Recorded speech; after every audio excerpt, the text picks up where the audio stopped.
It could be your parent, your son, or your daughter. They are severely disabled and need extensive care to do just about anything.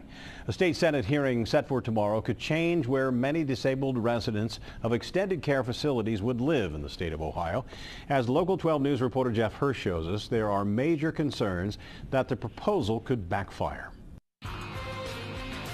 Go free. You want red? Gerald Deerwester is 63 years old with the mental capacity of perhaps a 2-year-old. Gerald is one of about 90 similar residents of the Brookside Extended Care Facility in Mason. Good job, Gerald. They are not able to walk, talk, feed themselves. They have to be completely wheelchair bound. Some are in even more serious condition, requiring feeding tubes and other almost nonstop monitoring. But a proposal before the Ohio legislature would downsize larger care centers like Brookside. Residents would instead live in small, community-based facilities with half a dozen people or fewer. Well, typically the smaller settings have 1 to 2 staff. With our residents, each of our residents has to be lifted an average of 12 times per day by staff, and that requires 2 to 3 staff people. So the staffing numbers, would either need to be increased, or what they currently have probably would not be adequate.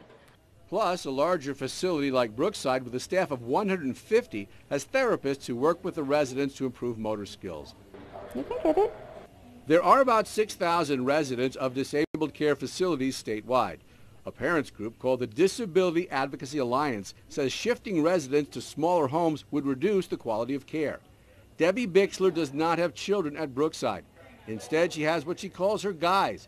Debbie used to work at Brookside and later became legal guardian for 2 residents, Gerald Deerwester and 50-year-old Tim Corlett. Why? Because when I worked here, I fell in love with them. And Bixler is afraid changing locations would hurt her guys. Bixler says she is the voice that they do not have. They get into your heart and your soul. And you come in and they smile. And they just bring you back down to earth. They let you know why you're supposed to be here. Those favoring the move to smaller facilities say it's better for the residents to live in the community. Plus, there's the threat of a lawsuit by a different disabled rights group hoping to make that happen. Now, this all brings to mind the deinstitutionalization of the mentally ill in Ohio about 30 years ago. That was full of good intentions, community-based care. The mentally ill would take their meds, but things did not work out exactly as promised, which critics say is one reason you have so many mentally ill who are homeless and living under a bridge. That's exactly what I was thinking. It doesn't always work the way it does on paper.